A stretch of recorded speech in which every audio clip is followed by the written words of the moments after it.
हम जंतर मंतर पर मौजूद हैं। यहाँ पर बंजारा समाज से हजारों की संख्या में यहाँ पर लोग आए हुए थे और अपनी मांगों को लेकर आज यहाँ पर ये प्रदर्शन कर रहे हैं। आइए हम बात करते हैं कि क्या क्या समस्या है, क्या क्या प्रॉब्लम्स है और क्या समस्या को लेकर आज आप। नमस्कार सर, स्वागत है आपका चैनल पर। क्या समस्या को लेकर आज आप यहाँ पर आए?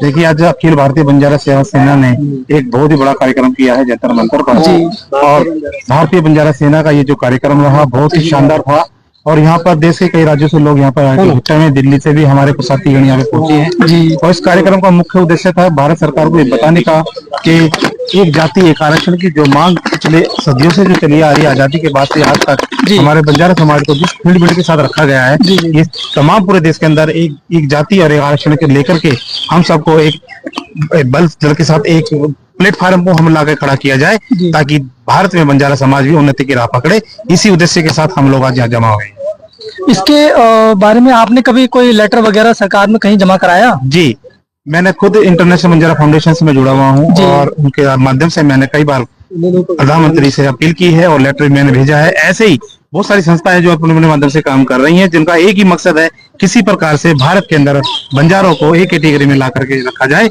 और इसी मांग को लेकर के भारतीय बंजारा सेना भी आज जंतर मंतर और बड़ा प्रदर्शन कर रही है और इनकी भी आज यही मांग है कि पूरे देश में इस समाज को जो है एक सूत्र में बांधने का काम भारत सरकार करे।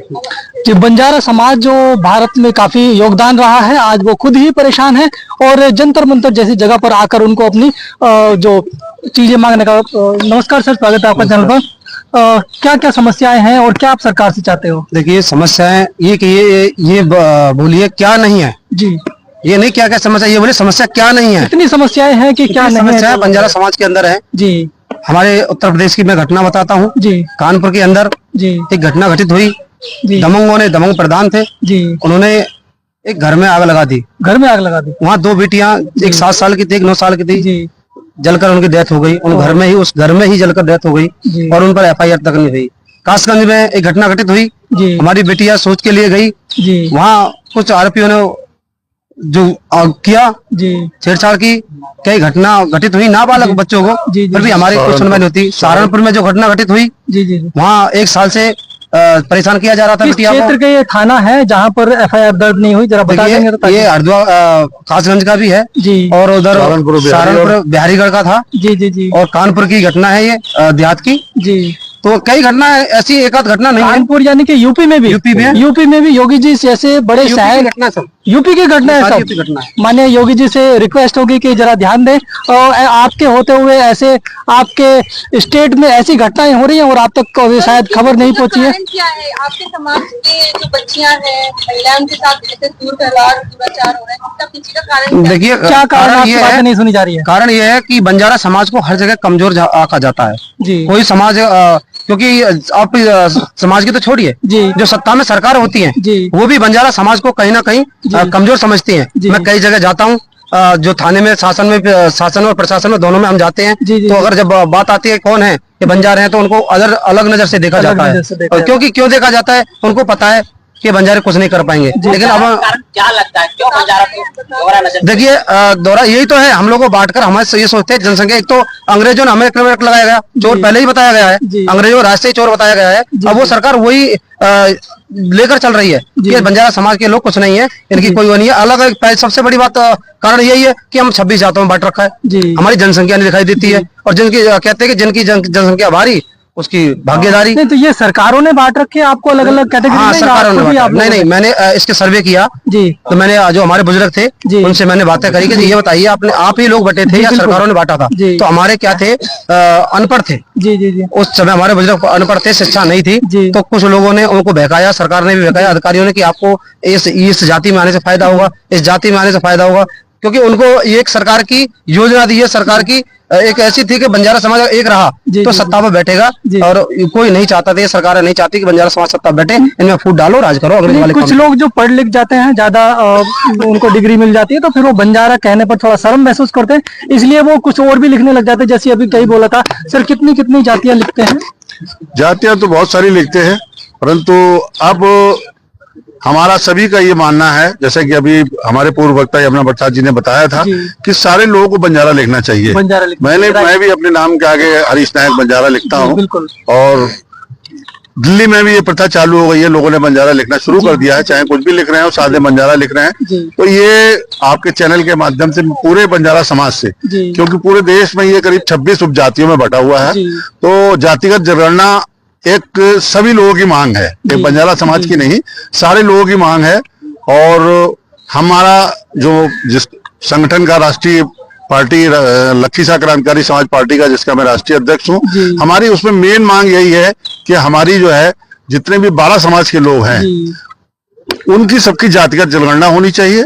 और सारे लोग यहाँ, ये जो बंजारा समाज का कार्यक्रम है, इसमें सभी लोगों से मेरा निवेदन ये है कि नाम के साथ साथ बंजारा जरूर लिखें जी। और काफी लोग जो नहीं लिख रहे हैं वो पूरी दिल्ली में इन लोगों ने एक अपना अभियान चलाया है कि सभी को कह रहे हैं कि सभी लोग अपने नाम के सामने बंजारा लगाया जाए।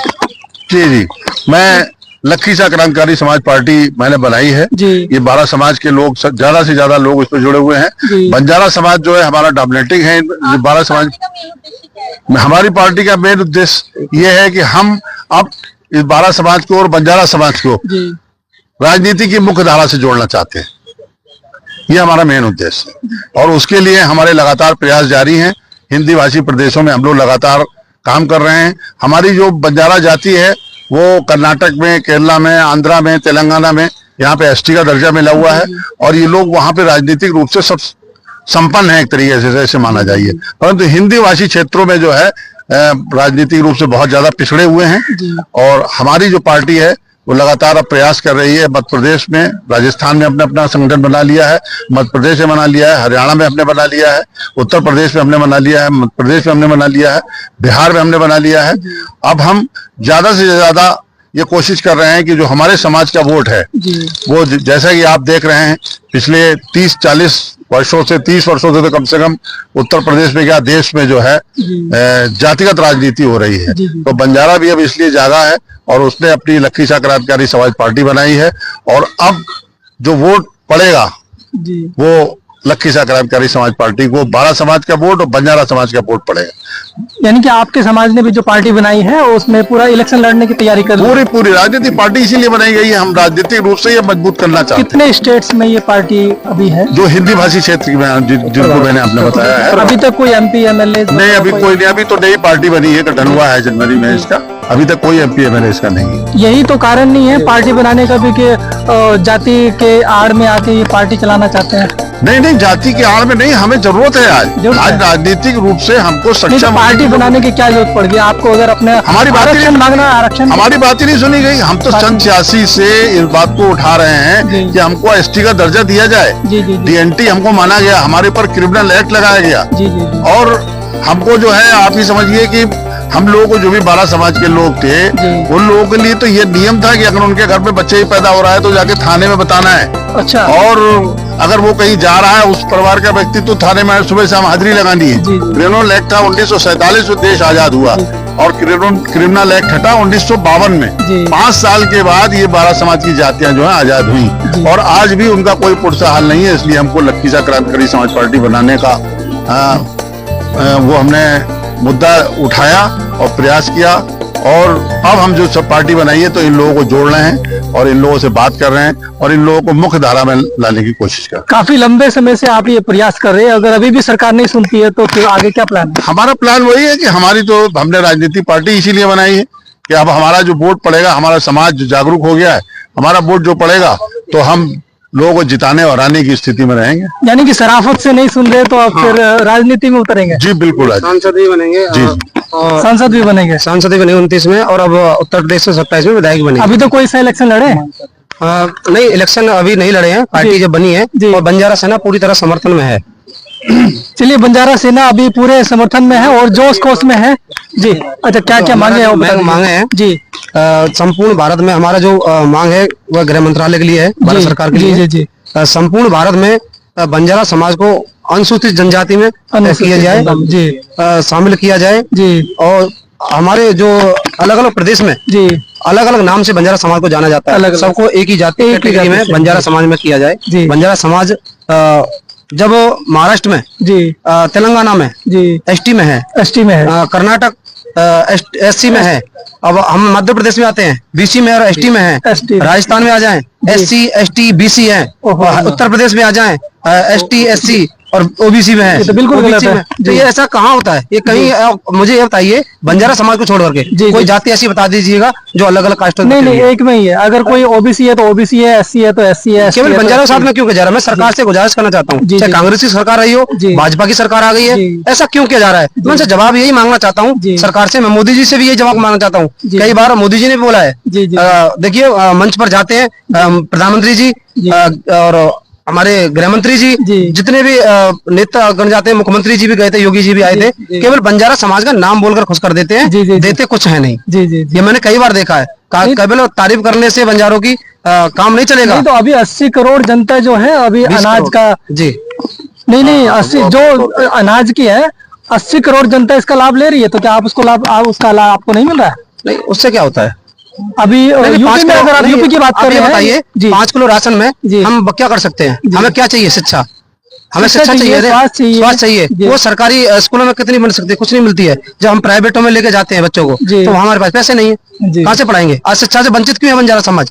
अपना पेट पालना मुश्किल हो जाता है। फेरी करता है बंजारा समाज का 90% ऐसे समाज के लोग हैं जो फेरी करते हैं, सुबह लाते हैं शाम को खाते हैं। अब शिक्षा पे लगाएं या उनके पढ़ाई में घर मकान को बनाएं। अब आवास की भी देखिएगा, ऐसा बंजारा समाज में आप कहीं चले जाइए किसी गांव के अंदर, अभी भी 50% मकान आपको आवास झुग्गी झोपड़ी में रह रहे हैं। प्रधानमंत्री जी कहते हैं कि हमने 4 करोड़ मकान दे दिए, आवास दे दिए। आज कहाँ है वो आवास? बंजारा समाज को आप देखिए जाकर, बस्तियों को देखिए जाकर। 150 करोड़ जनता है देश की, तभी किस को मिला है, जिसको जरूरत ज्यादा है। अगर आपके पास का ऑलरेडी बिल्डिंग है तो नहीं, ज्यादा है। मैं जाता हूँ, मैंने दौरा किया बंजारा समाज के गाँव को। आप भी, अगर आप भी जाएंगे, आप जाकर आप कवरेज करिए, आपके पास तो चैनल है, कवरेज करिए, आप भी कहेंगे कि ये लागू होता है आवास उनके लिए। वो नहीं है। उसके बाद कानून में भी, संविधान में लिखा हुआ है कि राजस्व गांव कितने पर होता है? 900 पर। जिसकी जनसंख्या 900 हो तो राजस्व गांव बन जाता है। बंजारा समाज के 2-3 हजार जनसंख्या गांव है, वो राजस्व नहीं है, उनके प्रधान नहीं है। अगर राजस्व गांव का दर्जा हमारे बंजारा समाज के गांव को मिले तभी कुछ विकास हो, लेकिन ये भी नहीं है। मैं यही तो कह रहा हूँ, बंजारा समाज में ऐसी कोई समस्या नहीं है जो सरकार अगर देना चाहे तो दे सकती है, बस बाकी तो ये समझ लो सबसे खराब है। जो काफी दर्द भरी कहानी है बंजारा समाज की, और लोगों से भी बात कर लेते हैं। सर, क्या क्या समस्याएं हैं? देखिए, आज का जो विषय था हमारा, वो बंजारा समाज को एक करके खाने का था। और सिर्फ हमारी पूरे भारतवर्ष के बंजारा समाज की एक ही डिमांड थी कि हर क्षेत्र में बंजारा, कहीं SC में है, कहीं ST में, कोई OBC में है, और हमारी बोली भाषा एक है, पहनावा एक है, खाना पीना एक है, तो फिर हमें डिवाइड क्यों किया गया? अलग बिल्कुल, सबसे बड़ी समस्या अभी डिवाइड की लग रही है कि बंजारा समाज एक है, लेकिन कोई बंजारा समाज SC में है, कोई ST में है, कोई OBC में है। सबको एक करने की मांग यहाँ पर लगातार की जा रही है। सर, नंबर 2 क्या समस्या है? समस्या ये एक जात एक आरक्षण हमारा जो है ना, हम सरकार से ये मांग करते हैं कि हमारी जो है ये बंजारा समाज को एक की ही सूची का दर्जा दिया जाए, अनुसूचित जनजाति में रखा जाए। जो हम काफी समय से मांग कर रहे हैं, ये हमारी मांग है। जी, सभी से बात करने पर यही पता चल रहा है कि सभी की, कोई हिंदू मुस्लिम सिख ईसाई, तो मान लो मुस्लिम को अलग कैटेगरी में बांट रखा है। मुस्लिम भी बंजारा में होते हैं? मैं मुस्लिम हूँ, मैं मुस्लिम बंजारा समाज से हूँ। हाँ, रिशाल तबरेजी बंजारा समाज से हूँ। और हम जो है मुस्लिम कैटेगरी में तो OBC में बांट रखा है, कहीं SC ST इस तरीके अलग अलग कर रखा है। तो हमारी एक ही डिमांड है, हम सब एक जो है हिंदू मुस्लिम सब एक प्लेटफॉर्म पे। आपको तो काफी आरक्षण मिल रहा होगा, क्योंकि मुस्लिम समाज को तो काफी नहीं आरक्षण नहीं है ना। नहीं, हमारा तो मुस्लिम, पहले हम तो भाई बंजारा है ना, तो बंजारा का आरक्षण हमें जो है ST का दर्जा दिया जाए, और सभी पूरे जहाँ भी बंजारा समाज रहे सबको एक ही उसमें कैटेगरी में रखा जाए। तो चलिए, सभी से बात करने पे यही पता चल रहा है कि बंजारा समाज आज को जो अलग अलग कैटेगरी में बांटा गया है, उस सबको एक ही कैटेगरी में लाया जाए। और सभी लोगों ने ये एक अभियान भी चला रखा है कि जितने भी भारतीय बंजारा से है, सभी लोग अपने नाम के सामने बंजारा भी लिखें, और तभी सभी लोग एक हो पाएंगे। जय हिंद, जय भारत। नरेश कुमार।